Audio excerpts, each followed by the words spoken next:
Senhoras e senhores, muito bom dia. Hoje, 4 de abril, comemora-se mais uma data especial. Aquelas que os angolanos relembram bons momentos, o iniciar de uma nova era para o país, o momento em que separa-se toda a turbulência que se viveu ao longo de todas as épocas retrasadas e marca-se um novo momento para o país.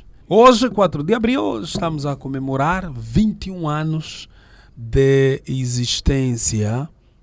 A 4 de abril, nesta altura, numa data como hoje, estavam as forças militares dos dois lados, estavam a se abraçar para oferecer aos angolanos um novo momento.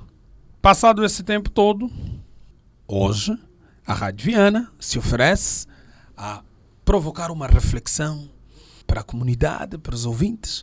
E o nosso convidado de hoje é o professor Alarico Kiala, ele que é politólogo. Doutor, muito bom dia. Bom dia, Rádio Viana. Bem-vindo à nossa estação e eu espero que numa data como hoje haja bastante saúde. Realmente, muito obrigado pelo convite endereçado, não é? Cá estou para refletirmos juntos a problemática da paz em Angola. Para nós é sempre um prazer poder tê-lo a dar as suas contribuições assertivas e sempre que se olha para trás, algumas pessoas dizem que passaram-se 21 anos e pouca coisa mudou. Uma reflexão verdadeira, profunda, sem achismos, com muita verdade. Nesses 21 anos, desde o 4 de abril de 2002 até hoje, houveram muitos avanços do ponto de vista da estrutura social no nosso país? Com certeza, é visível que eu até partiria no pressuposto de conceituação. Olhando para o conceito da paz, a paz em si, uma perspectiva política, implica dizer que a ausência da guerra, do conflito armado. E com certeza, quando estamos perante a ausência da guerra, falamos da paz. E a paz, só a expressão paz já nos remete a pensar em coisas positivas. Não é? Então seria um grande erro do meu lado afirmar ou aceitar de que 21 anos de paz não se verifica nada a mudar pela positiva, não é? Verifica, sim senhor, em várias dimensões possíveis, né? Do ponto de vista de infraestrutura, do ponto de vista da própria economia. Quer dizer, aqui nós vamos levantar um conjunto de elementos que provam e mostram que realmente a paz em Angola é benéfico. Olhando para a infraestrutura angolana, os edifícios, foram construídas várias empresas do Estado e não só, foram construídas infraestruturas sociais, a expansão das universidades. Até 2002 nós tínhamos apenas uma universidade do Estado, ela se espalhava para todo o país, era a Universidade do Antônio Agostinho Neto. Hoje por hoje nós temos um conjunto de universidades. Angola formou vários quadros ao longo desses 20 anos. Este ano vai-se inaugurar o novo aeroporto, que é uma das grandes infraestruturas conseguidas. Na política houveram grandes avanços. Angola se tornou um país estratégico na região da SADC e não só. Angola não é um país insignificante no cenário das nações. Portanto, é um país que tem relevância política, tem expressão, tem posição, é cobrada de Angola a posição nos mais variados cenários a nível da maior praça política mundial em sede da ONU. Nestes anos todos, o cessar-fogo também, o calar das armas e começar um debate social junto da Assembleia, isso por si provocou um novo ambiente social no país. Olha, Jaime, desde 2002, vamos dizer 4 de abril, quando os angolanos decidiram abraçar-se e caminhar de mãos dadas, ali começou uma nova Angola. Onde no ponto de vista de infraestrutura nasceram várias infraestruturas em vários domínios possíveis. Olharmos para as nossas centralidades, que hoje tem sido um dos grandes centros das atenções do ponto de vista das infraestruturas, olhando para a construção de barragens, o próprio tapete asfáltico colocado em Angola, que hoje nos leva ou nos conduz até vários cantos do país. Aqui não estamos a tentar dizer que está tudo certo, não. Aqui é dizer que fez-se o que se podia fazer. E esperamos que ainda o nosso Estado não cruze as mãos e continue a fazer em prol deste povo. Não é? Na perspectiva de infraestrutura ainda nessa senda, a construção de escolas, a construção de hospitais. Não é? Hoje implementa-se aquele programa de intervenção dos municípios, que é o PIM, que também tem sido um elemento estratégico utilizado pelo atual executivo para exatamente levar o desenvolvimento mais próximo dos cidadãos. Não é? Na perspectiva ainda de infraestrutura, podemos ainda aqui citar que o ingresso ou inserção de um número elevado de crianças que estavam fora do sistema de ensino, porque quanto mais escolas se construir, mais há possibilidade exatamente de inserção de crianças dentro do sistema de ensino. Estamos aqui tudo dentro na senda da paz. No ponto de vista da política externa, aqui nós nem podemos, até porque o Estado angolano tem realizado vários encontros, hoje tornou-se um dos grandes maestros na mediação dos conflitos aqui na região dos Grandes Lagos. Quer dizer, só temos a relatar aspectos muito positivos. Hoje Angola é uma referência a nível mundial. Hoje, com o programa de combate à corrupção levado a cabo desde a tomada de posse do atual presidente em 2017, tem exatamente suscitado o interesse de muitos estados a nível do mundo em tentar investir em Angola. Agora, o que nós aqui desejamos é que todos eles venham e sejam bem-vindos, investam em Angola e consigam exatamente reduzir a chamada taxa de desemprego que tem nos preocupado nos últimos anos. Não é?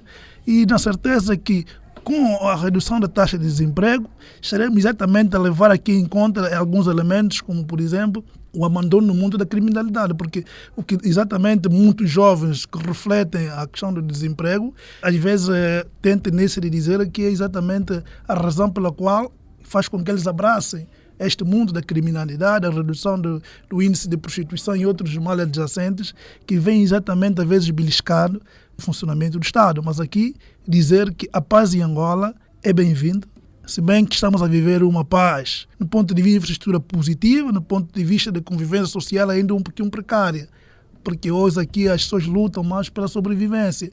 E essa luta pela sobrevivência, às vezes a gente não calcula e acaba passando por cima dos outros. Então, o resgate de valor agora é uma nova missão que também deve se colocar na mesa para que o Estado consiga exatamente travar esta velocidade furiosa que a sociedade angolana vive na proliferação dos males que às vezes belisca a própria paz alcançada com tanta luta pelo povo angolano e humanizar ainda cada vez mais o povo angolano que tanto precisa. O calar das armas, da forma como foi feito em Angola, foi algo único, à exceção da África do Sul, que depois de Nelson Mandela ter saído da cadeia, quase 21 anos, a única mensagem que ele pregou foi a reconciliação, a paz, o perdão. E isso colocou o Nelson Mandela nos olhos do mundo como uma figura extremamente exemplar.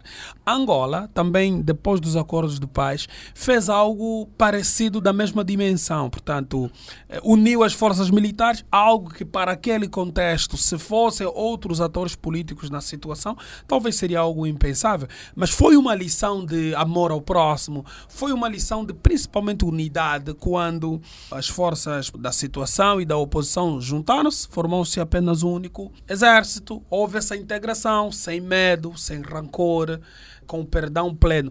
Essa atitude do governo angolano na altura e sem uma intervenção proeminente de países estrangeiros nessa intermediação. Essa atitude de Angola por si só não devia estar escrita nos grandes livros. Os grandes historiadores que falam das guerras mundiais não deviam escrever sobre isto, isso não devia ser eternizado, não devia ser, por exemplo, assim como existe o Museu da Moeda, existe a Biblioteca Nacional, nós não devíamos ter também aqui uma Biblioteca da Paz, onde haveriam lá escrito com letras de ouro, portanto, esses eventos que determinaram uma mudança para outro prisma nessa nossa história da paz? Aqui afirmar que a paz valoriza ainda mais a dimensão humana. Ela valoriza a dimensão humana e é exatamente nesses pequenos elementos que são chamados valores humanos fundamentais, na qual o anterior executivo apegou-se para conceder o perdão aos irmãos. Estamos aqui a dizer, desde os acordos de Alvor e outros acordos que foram estabelecendo, BCS e companhia, veio culminar exatamente com o acordo de Luena, a Senhora Luena, aqui o sentido patriótico falou muito mais alto. E é exatamente essa dimensão e essa observação que se faz de Angola enquanto país. Todos nós somos chamados a abraçar. A abraçar de que maneira? Abraçar fazendo certo para que tenhamos um país modelo a nível mundial. Então, aqui é saudar exatamente a atitude do anterior presidente, não é, o malogrado José Eduardo dos Santos, e toda a sua comitiva que exatamente participou para que Angola conseguisse atingir a paz. Saudar também os generais que na altura representaram a UNITA, estamos aqui a falar do general Camorteiro, recentemente falecido, são estes que ficaram na história. E o povo angolano em geral, porque esses tiveram exatamente a amabilidade e a capacidade de decidir pensando no país, não pensando só em si mesmo.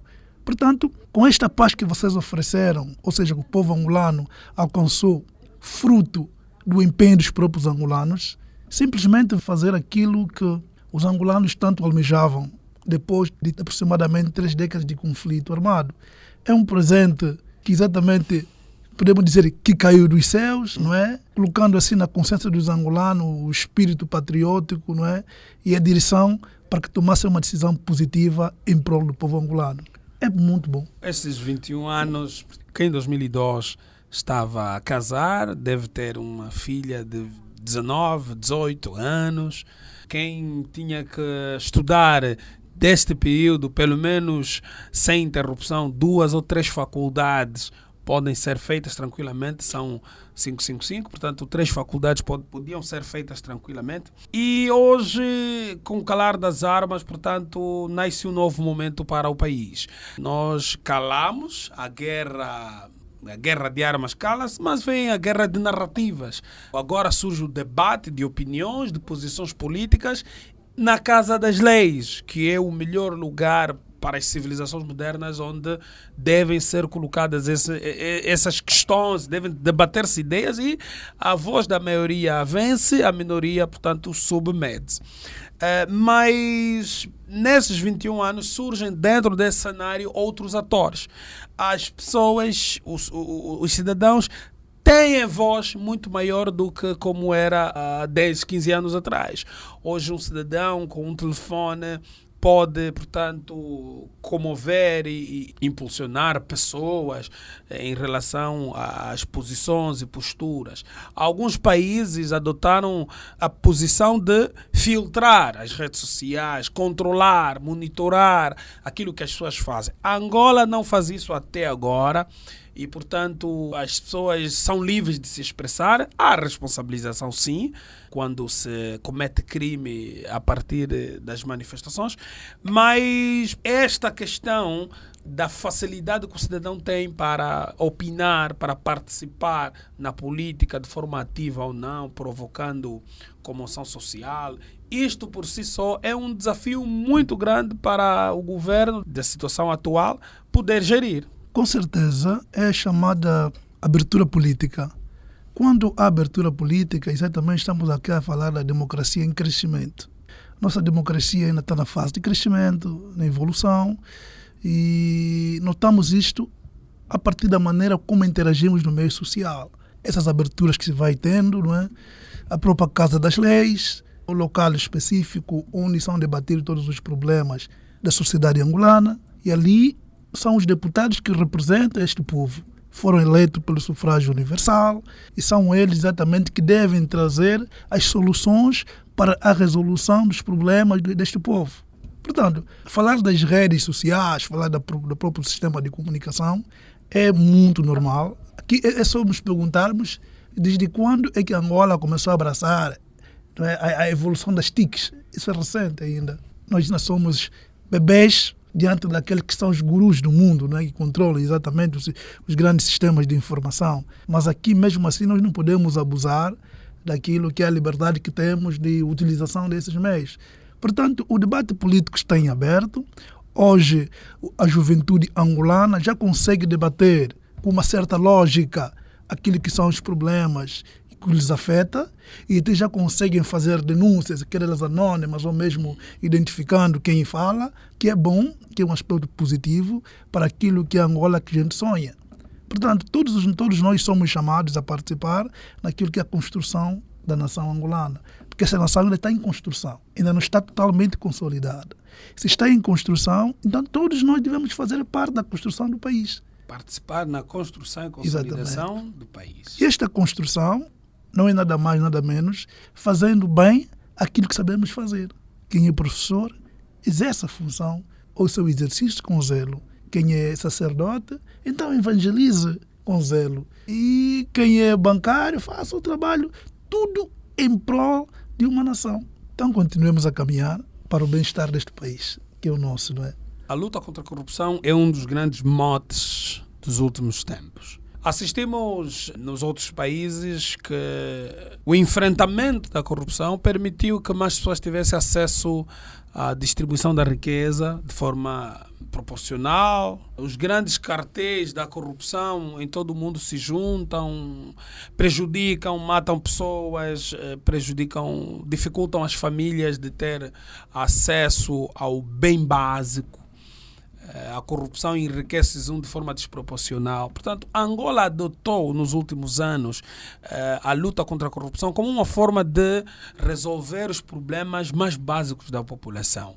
E isso por si só faz com que projetos como o PIM, o satélite, que foi instalado para melhorar o serviço de comunicação no país, pudessem existir. Portanto, a corrupção ela está entranhada na consciência das pessoas nas mais simples atitudes.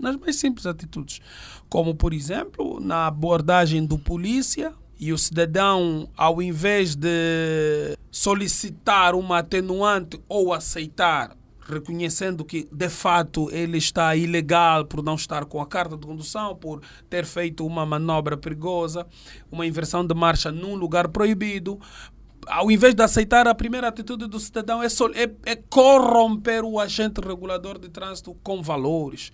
Embora essas atitudes, em muitos casos, foram criminalizadas e levadas a tribunal.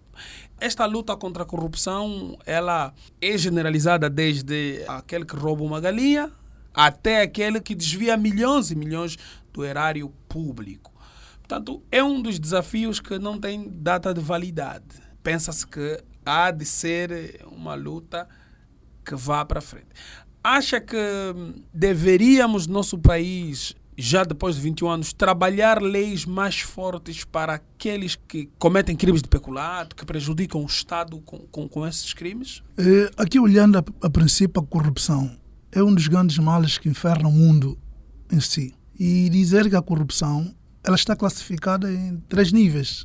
A pequena corrupção, a grande corrupção e a corrupção sistêmica. Eu tive a ousadia, se assim posso chamar, de escrever uma obra que fala sobre a questão do combate à corrupção em Angola.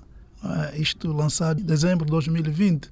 Eu aí relato um conjunto de informações, classificando a própria corrupção sistêmica, a grande corrupção e a pequena corrupção.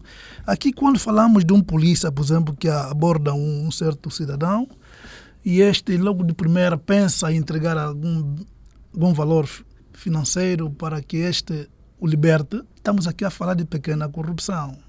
E já a corrupção sistêmica é aquela até que rompe com as leis. Até que até os próprios titulares das leis, do poder, também sentem-se banhados nesta banheira de água. Então, estamos a falar de corrupção sistêmica. Na verdade, é preciso que o nosso Estado pense em exatamente combater a corrupção, também friccionando as leis. Porque se nós combatemos a corrupção com leis muito flexíveis, vou roubar no erário público, eu sou colocado numa cadeia, 2 anos depois sou perdoado, qualquer um faria para depois de 2 anos sair. Em vez de estarmos a combater, estamos só simplesmente atenuando pequenas atitudes, mas na verdade é preciso que se agrave as leis de combate à corrupção. Vamos buscar o modelo daqueles países que já teve uma estrada no combate à corrupção. Estamos aqui a falar da China, estamos aqui a falar da própria América, estamos aqui a falar do Brasil, onde as leis funcionam na verdade.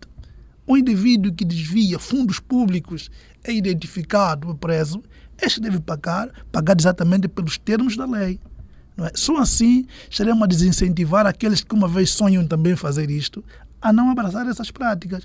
Porque, na verdade, quando se desvia esse fundo público, em vez de avançarmos com o país, estaremos atrasando o país a concretizar aquilo que são os sonhos da maioria, em prol de uma única pessoa que vem desviar um certo fundo. Então desincentivamos isso. É uma prática muito negativa. E aqui parabenizar a iniciativa do presidente João Lourenço, que na altura, em 2017, enquanto eleito presidente da República, não é? Mesmo na fase da pré-campanha que foi realizando nas províncias de Angola, eu acho que o pano de fundo era exatamente a combate à corrupção e a devolução do valor humano à população angolana. Aqui dizer que combater a corrupção não é algo que se combate em 2, 3, 4, 10 anos. É um processo contínuo. A gente vai combater paulatinamente, desincentivando paulatinamente, fazendo com que as leis se agravem paulatinamente, até que um dia reduza o nível ou o número de pessoas que abraçam a prática da corrupção para enriquecimento ilícito.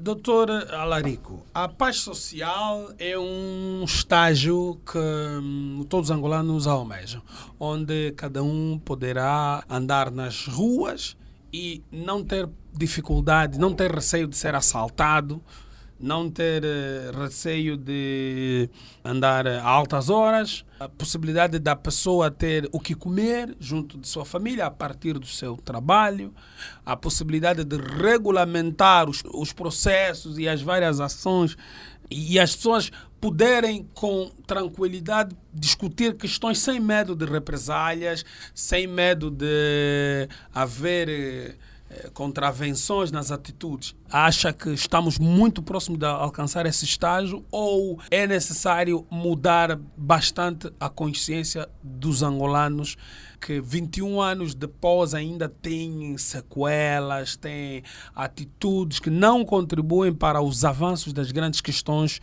do país? Aqui devo afirmar que ainda estamos um pouquinho longe disto, porque na verdade ainda os parceiros sociais do Estado ainda não estão a exercer como deve ser os seus papéis. Mas não podemos perder a esperança de que isso venha a acontecer. Primeiro, olhando na perspectiva da educação, eu diria que aí no sistema educativo falta uma disciplina-chave: educação patriótica. Educação patriótica. Uma disciplina-chave, onde deve ser mesmo lecionada por um especialista que consiga colocar na mente dos mais novos que o nosso país é mesmo nosso país e devemos respeitar, devemos contribuir com ações positivas. Depois, outro parceiro social que são as igrejas. As igrejas não devem limitar-se em fazer aquilo que a gente tem visto nos vídeos que são lançados nas redes sociais, como, por exemplo, adivinharem, lançarem informações como a igreja agora perdeu aquele pendor, propriamente dito, abraçou a prática de fofoca, de adivinhar, essas coisas, prometendo fundos imundos. Eu acho que não é o papel real que a igreja devia exercer. Devia exercer um papel na qual relançar a esperança no seio, mas essa esperança será concretizada posteriormente com ações positivas. Essas ações positivas vão contribuir exatamente para o bem-estar e para a paz social que se sonha. O executivo tentar quebrar chamados desequilíbrios sociais no ponto de vista de posses. Eu falo isto porque é olhando para o índice de pobreza que se vive ainda em Angola. E nós estamos muito longe de combater a pobreza no verdadeiro sentido da palavra, porque ainda temos famílias que não têm pelo menos uma refeição durante o dia. Não tem pelo menos 20, 30 kwanzas para comprar um pão.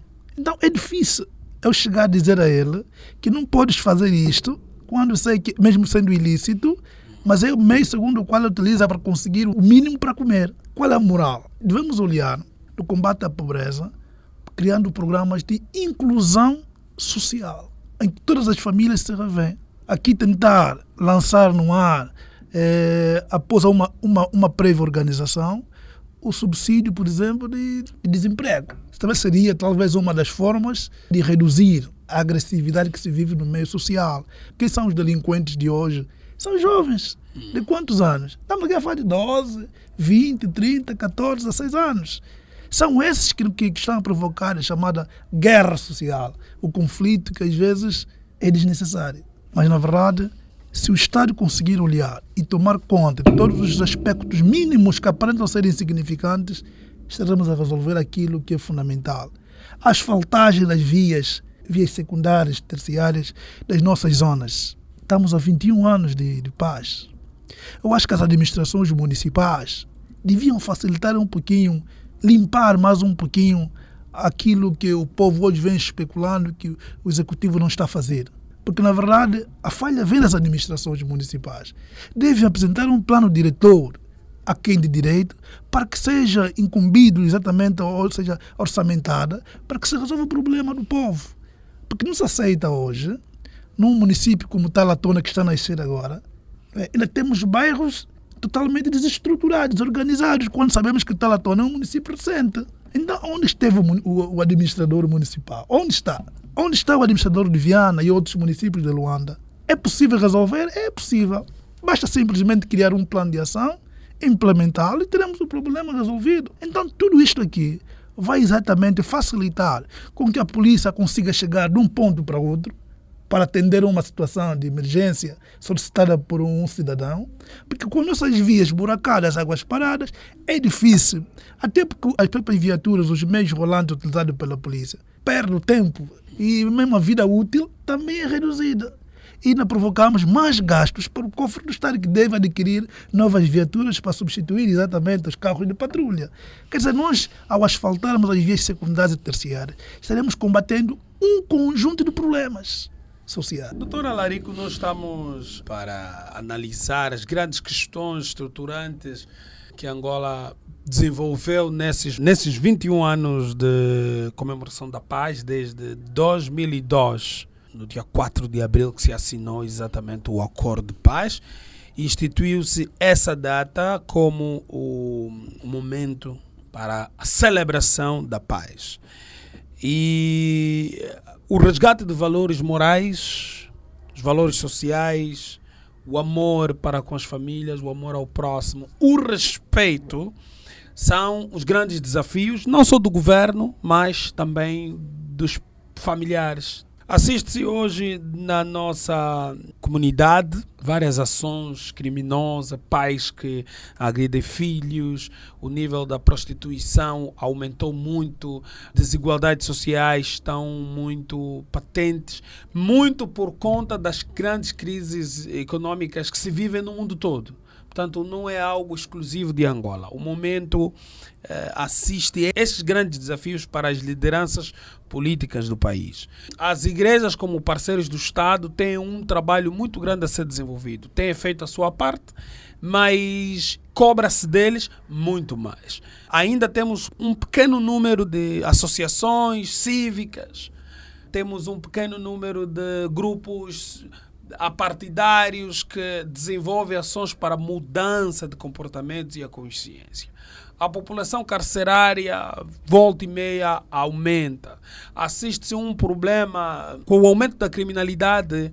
Os órgãos de justiça também não conseguem dar resposta no tempo, com a rapidez que se deve, por causa de toda a complexidade que é exatamente o desenvolver dos processos, toda a tramitação e burocracia própria desses processos. O que se espera de Angola de hoje, para com esses desafios sociais no nosso tempo? O desafio é grande, não impossível.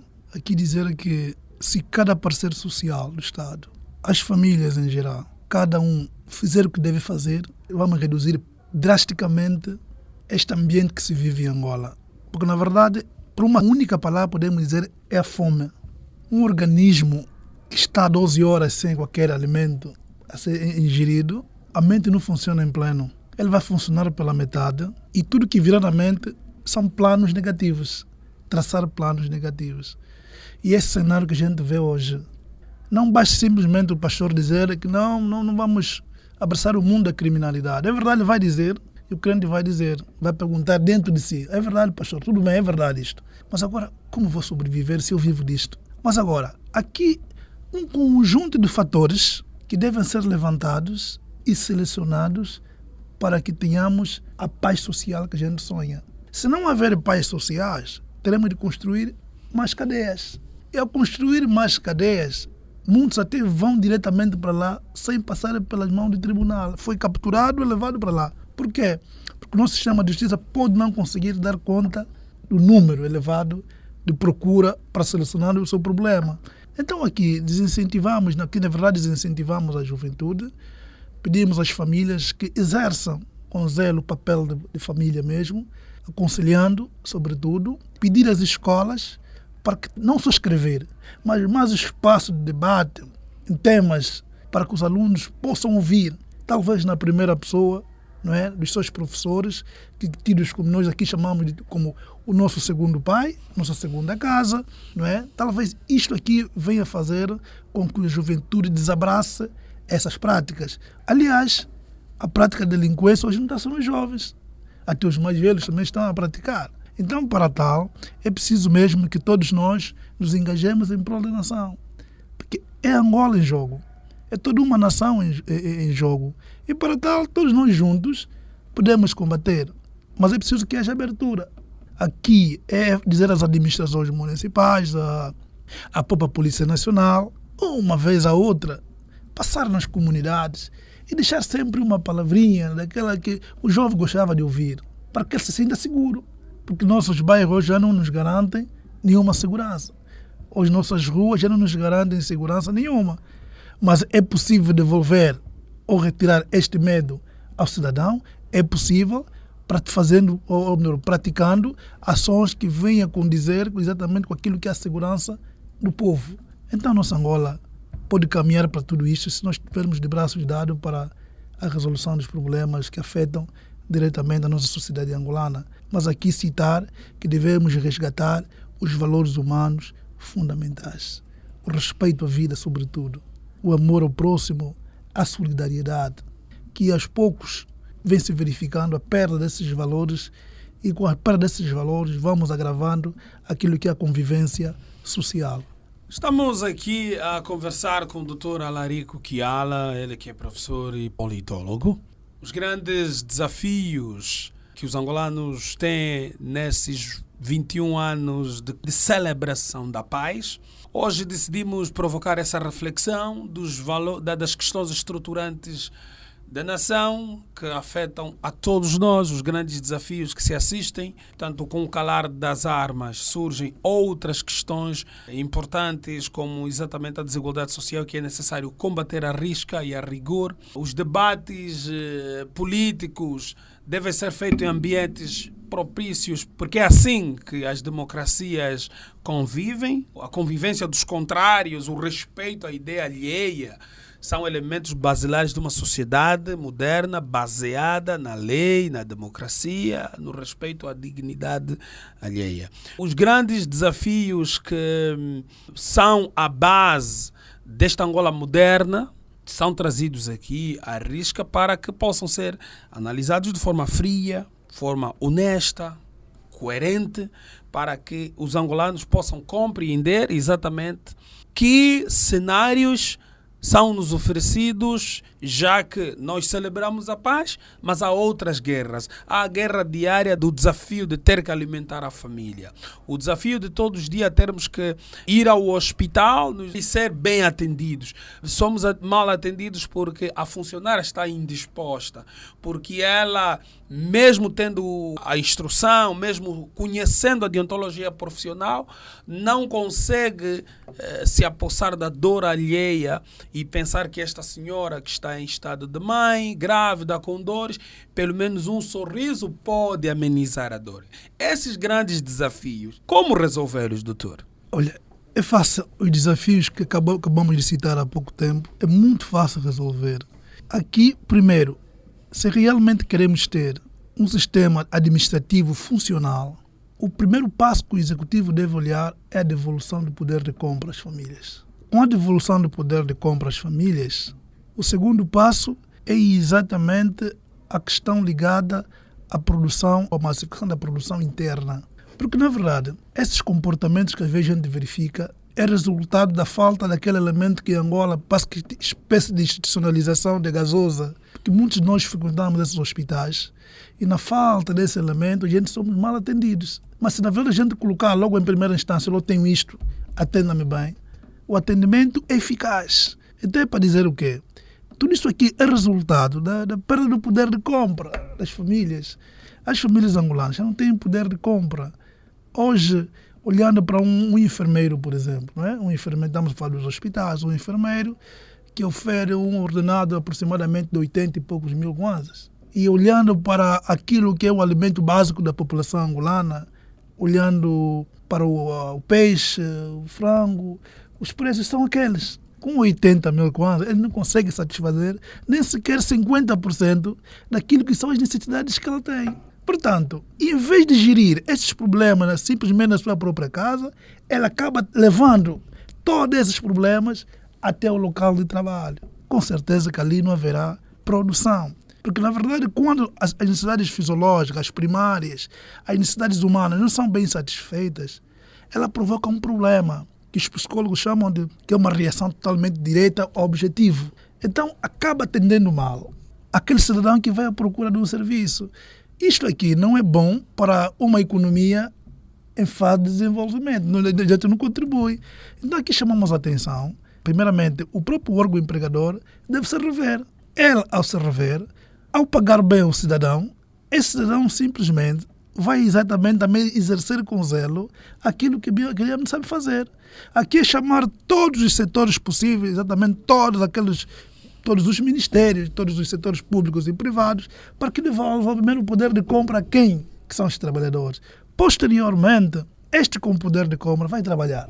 Vai trabalhar, porque se recuarmos um pouquinho em Angola mesmo, recuarmos um pouquinho em 2002 até aproximadamente 2012, em que tínhamos o preço da cesta básica razoável, não havia tanta frustração, não havia tanta frustração dirigida ao objetivo, como é apresentada pelos funcionários hoje, que é das empresas públicas e privadas. Mas isso não é, doutor, isso não é por causa da facilidade, liberdade de expressão que se instalou nas empresas, o poder que se deu aos sindicatos das empresas, em que eles podem se juntar, fazer manifestação, que está tipificada, portanto, na Constituição, é um direito que assiste ao cidadão. Não é por causa do entendimento e mesmo por causa da expansão, da formação do cidadão comum, que permitiu que as pessoas tivessem consciência de que eles têm direitos e têm benefícios enquanto cidadão desse país e podem reclamar na forma da lei, há espaço dentro da estruturação, que eles possam ir lá reclamar e não é esse bom momento que se vive em todos os setores, portanto, que permitiu esse entendimento também do cidadão? Olha, os bons pais, eles não esperam que os filhos cometam, os filhos vão reclamar aquilo que é o direito deles. Eu, como pai, devo julgar na antecipação, às vezes. Aqui chamar a atenção aos nossos órgãos empregadores, que é do Estado, privado, que às vezes é preciso julgar na antecipação. Em vez de colocar a questão para que seja alarmante até o ponto de surgir uma manifestação, uma paralisação, eu resolvo na antecipação. É fazer inquéritos. E até na sociedade é muito simples fazer um inquérito. Não é preciso muita gente. Nós levantamos uma certa amostra e chegamos à conclusão se estão bem ou estão mal. Isso às vezes nos falta. E o setor público é um dos setores que mais precisa, na verdade. Que mais precisa. Hoje, em discursos, há quem defende de ter um funcionário público pobre. Há quem defende categoricamente que um funcionário público que funciona já há 15 anos é superado por alguém que funciona há 1 ano, no ponto de vista da organização. Essas desigualdades funcionamento é que provocam exatamente, às vezes, esses mau atendimentos. São problemas que às vezes afetam diretamente o objetivo do indivíduo e esse às vezes não consegue crivar a situação e acaba levando isto aqui até os outros. Mas aqui, antes de tudo e sobretudo, devemos ser bons patriotas. Não obstante de estarmos mal do ponto de vista da remuneração e outros elementos, mas é preciso que sejamos bons patriotas, porque essa Angola só se vai construir se cada um de nós fizer bem aquilo que sabemos fazer. Bom professor vai formar bons alunos. Muito obrigado. Estamos mesmo na reta final desta entrevista. Nosso convidado deste painel especial é o Dr. Alarico Kiala, ele que é politólogo, e o desafio hoje é para fazermos uma avaliação das questões estruturantes nesses 21 anos de comemoração da paz. Angola é um país de guerreiros, do seu povo com uma força pujante, onde somos todos desafiados a cada um com sua pedra fazer esta construção para um país melhor para nós, em primeira instância, para nossos filhos, para nossos netos, para a nossa geração que se espera que encontre um país à altura dos grandes países do Ocidente e de outros.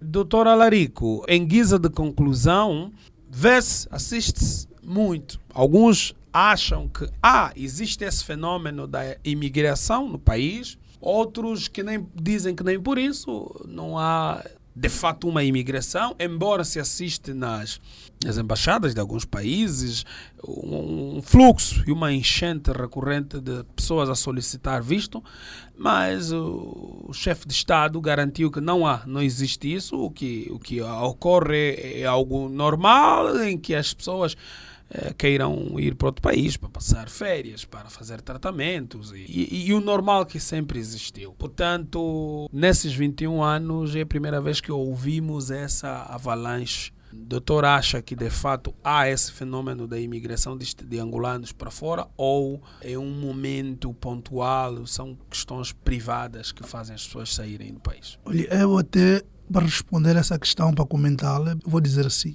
o que é emigrar? As pessoas só imigram em busca de melhores condições de vida. E quando eles vão à busca de melhores condições de vida, é porque onde está não é garantido as melhores condições de vida. Então ele sonha, até porque todo ser humano sonha com isto, viver bem. Na verdade, com todo o respeito, não é, a negação do Presidente da República, eu acho que deve ser refletida ainda isto. Verifica-se isto e dia após dia, ano após ano, a juventude angolana está a sair. Outros de forma legal, outros de forma ilegal, usando várias vias possíveis, mas está a sair, não é? Estão a sair. Mas tudo isto aqui é porque alguma coisa está mal entre nós. É preciso repensar-se nisto, porque eu tenho uma receita que eu sempre lancei, mesmo com os meus estudantes, eu sempre lanço essa receita. Nós temos tudo para dar certo. Se o Estado parar e questionar-se onde devo me apegar para resolver os problemas deste povo, nós podemos encontrar N setores que devemos nos apegar, mas o setor-chave é sempre o setor da formação de quadros. Eu digo assim: se o Estado pensasse na chamada massificação do desporto escolar, que tanto se fala, que tanto se investe, mas não se vê, nós estaríamos a reduzir grandes e graves problemas sociais em Angola. Um dos grandes problemas seria o combate à pobreza. Olhem só para as Américas. As equipas que participam na NBA, que formam grandes atletas, são a equipa das escolas. Eu acho que cada escola pública, cada escola privada tivesse uma equipe de basquetebol, de futebol, outras áreas de desporto, nós até devíamos internacionalizar isto posteriormente, pensando em vender jogador. A escola seria o detentor da patente do jogador, seria o agente do jogador, e teríamos várias formas de ajudar as famílias a combater a delinquência juvenil no nosso meio social, porque é fruto da desocupação da juventude. Essa desocupação é resultado do desemprego. Seremos a combater outro mal que afeta hoje, que vivemos na nossa sociedade, sobretudo em Luanda, a prostituição. É fruto da desocupação das meninas e rapazes. Portanto, a escola tem tudo isto.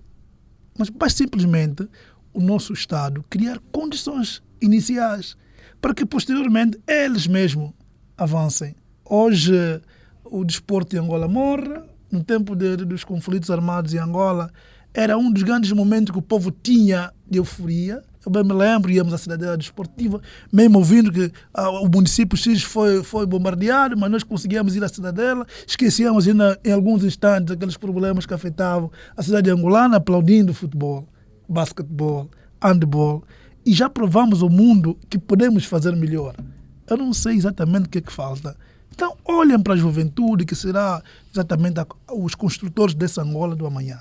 Ali estaremos resolvendo, estaremos exatamente nos compactuando aquilo que é a solução dos problemas de Angola. Estimado ouvinte, nós terminamos a edição deste especial com o Dr. Alarico Kiala, que fez aqui uma avaliação dos grandes desafios desta Angola moderna, Angola de paz, essa Angola jovem, esta Angola de um povo pujante, que se espera que seja um país agregador, um país onde haja a plena vivência da paz, onde possamos discordar, possamos conviver com os contrários de forma amistosa, onde o meu inimigo não é aquele que contraria-me, A pessoa não é meu inimigo só porque contraria, não. Portanto, podemos divergir. Que este especial oferecido aqui aos ouvintes desta estação possa lhe poder oferecer um dia de reflexão bom. E esta foi mais uma edição especial neste dia de comemoração da paz. Muito obrigado. Trabalhou para si com muito carinho a coordenação de Polaco Pedro, a edição de Luísa Sampaio. Eu sou Jaime Chacal, que tive o prazer de apresentar este programa. Muito obrigado, Dr. Alérico Kiala, por esses poucos momentos de reflexão deste dia.